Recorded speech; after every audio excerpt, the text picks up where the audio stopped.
have FSD on, headed home. It's an hour, a little bit over an hour to get home, heading back to headquarters at the end of the workday. And one of the things that I've enjoyed recently is the ability to uh, start self driving, start FSD. And it really gives me the opportunity to decompress after the workday. And honestly, even though I'm sitting in the driver's seat, no one's in here with me. I'm more of a passenger than a driver because I let the the machine, the software, the vehicle drive me home. I don't have to deal with traffic per se, not merging, doing this or that. It really frees up my cognitive bandwidth to do to really search um, any songs that I want, or to think about something that may have forgotten at work or something that I have to do at home. So it allows me that ability to obviously I still need to keep my eyes on the road, but gives me that opportunity, the ability to free up my mind to other things, and maybe ask Rock here or there questions that really that I'm wondering about. And so one of those things is really FSD. What is FSD? And we'll get to that in a little bit. But as a veteran, for those that have been deployed, either Iraq, Afghanistan, or elsewhere, that have had to go on convoys or be on the road or guard the gate or do whatever or maneuver around the battlefield, either in helicopters or some type of asset or driving, you get into that hypervigilance, and that you're seeing everything, like all your senses are really acute.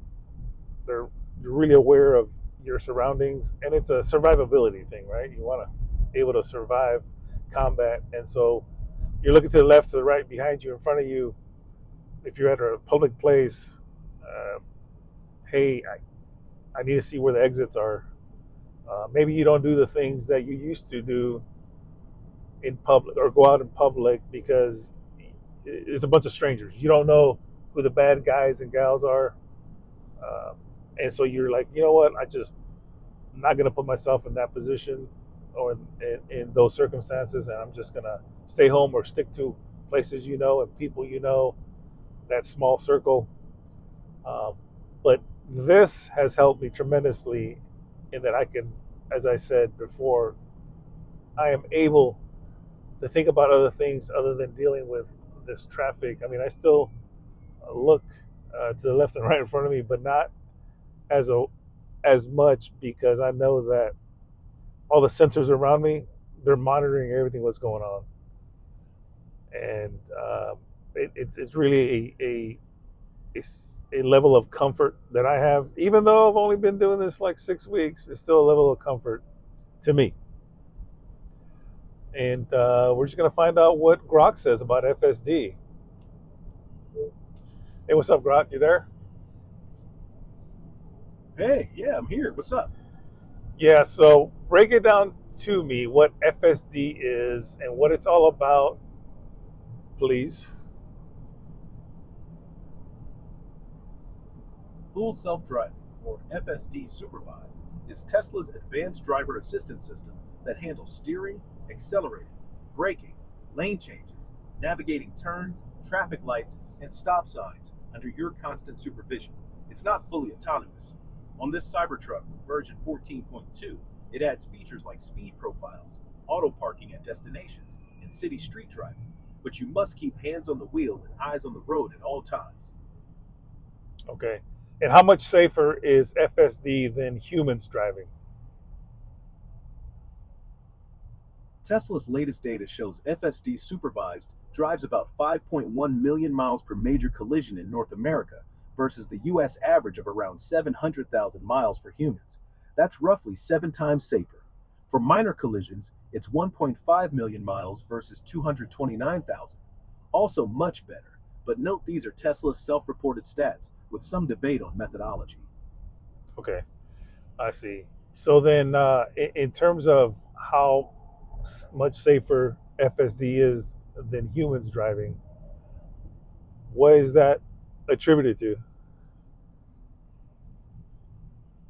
Tesla attributes FSD's better safety to it never getting tired, driving drunk, reckless, or angry, plus training on billions of real world miles from the fleet for handling edge cases. It also gives you a second set of eyes on hazards while you supervise, reducing errors from human factors. I see. Okay. Well, thanks. You're welcome. Anytime. Safe travels. Appreciate it. No Well, problem. yeah, you heard it there from Grok. So it's some of the things that I did mention in that. You're dealing with other drivers, and sometimes you know someone cuts you off, and if you remove the emotions out of it, it's just the machine doing its what it's designed to do, rather than, man, I had a bad day at work and I'm gonna speed to get home just because I've had it. I'm pissed off, or this person in front of me cut me off, and or this other person wants to race, which seems to be fitting here when I'm driving. When I'm driving, is there's at least one person that wants to race me, which, yeah, I'm not about that no more. I'm older, Gen X guy, man. I'm not gonna race anybody. Um, but anyway, y'all be safe out there. Watch one another. Six. Catch you later.